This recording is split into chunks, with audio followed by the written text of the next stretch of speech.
Stocks में है कौन कौन से? बिल्कुल, देखिए बिग स्टॉक्स में सबसे पहले ब्रिटानिया ले रहे हैं। ओके। ये आज का hero of the day possible है, मुझे लग रहा है आज का हीरो ऑफ द डे हो सकता है। यहाँ पर दूसरी तिमाही के जो नंबर्स हैं वो काफ़ी शानदार हैं, और अगर आप ब्रिटानिया के नंबर्स देखें, एबिडा खास तौर से ये 22% बढ़ा है और 951 करोड़ पर आया है, जो पोल के मुकाबले काफ़ी बड़ा बीट है।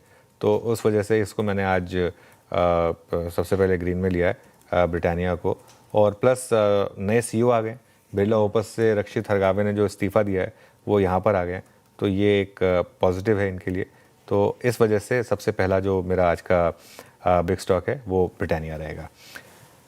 उसी तर्ज पर एशियन पेंट्स को ले रहा हूँ, क्योंकि कंपटीशन का सीईओ जा रहा है कहीं और, किसी दूसरी इंडस्ट्री में। आपको डिसरप्टर का डिसरप्शन हो गया, सबसे ज़्यादा जिसने तंग किया था वही जा रहा है।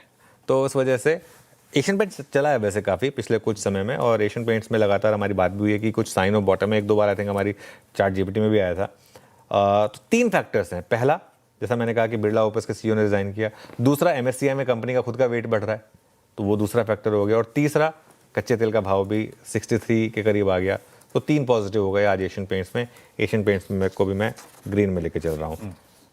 सन फार्मा को मैं ग्रीन ले रहा हूँ। हालांकि फार्मा के नंबर्स पर मार्केट कैसे रिएक्ट करता है ये कई बार बहुत टफ होता है डिसाइफर करना, क्योंकि कई बार वन ऑफ्स होते हैं, कई बार कोई ब्लॉकबस्टर प्रोडक्ट होता है, तो वो पता नहीं चलता।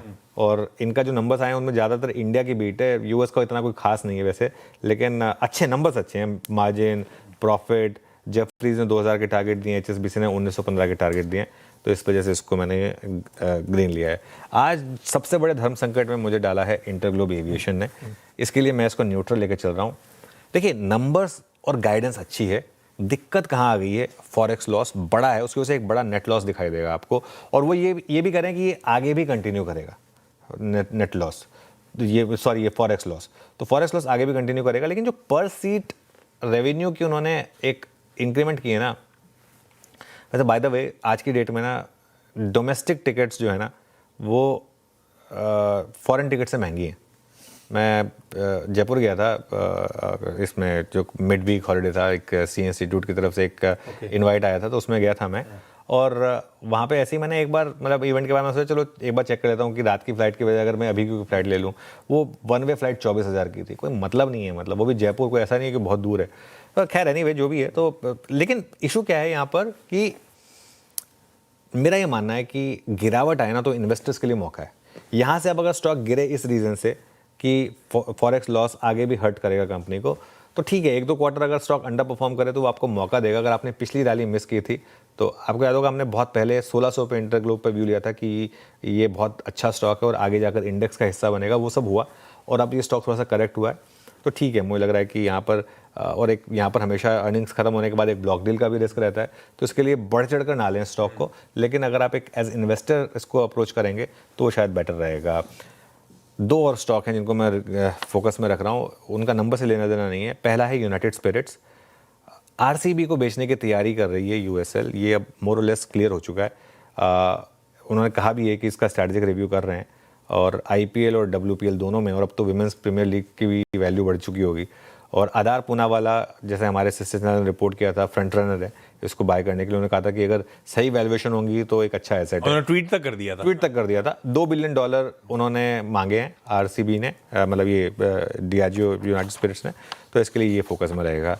और आज का accident of the day Hindalco accident of the day इसलिए, सिर्फ अगर नोवेलिस के नंबर खराब आए होते तो मैं इसको बोलता कि ठीक है नीचे से रिकवरी आ जाएगी। नंबर खराब है, एक्सपेक्टेड था कि नंबर खराब है। दिक्कत क्या है, इसमें और पैसा डाला जा रहा है।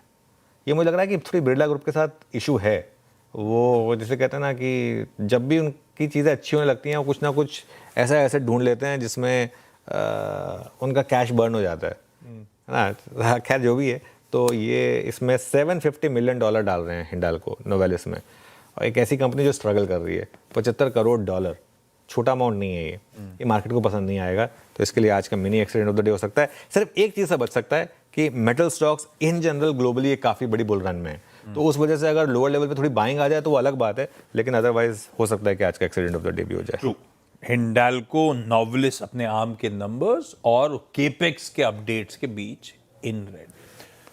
वैसे वो इंटरग्लोब का वो मंथली अपडेट और आया मार्केट शेयर फर्दर कंसोलिडेट करते हुए गजब है, राज्य है इसका इसके एक लौटने की 2 प्रोमिनेंट सिटीज़ के बीच में इनके एक पीयर की फ़्लाइट ले ली थी मैंने। वो हाल फिलहाल में एक अच्छी एयरलाइन ऐसा सुना था। उन्होंने कल रात में मैसेज करा कि हम अपने विंटर शेड्यूल में उस 2 प्रोमिनेंट सिटीज़ के बीच में फ़्लाइट नहीं उड़ा पाएंगे, हम आपको पैसा वापस दे रहे हैं और सॉरी हम आपको कहीं एडजस्ट भी नहीं कर सकते।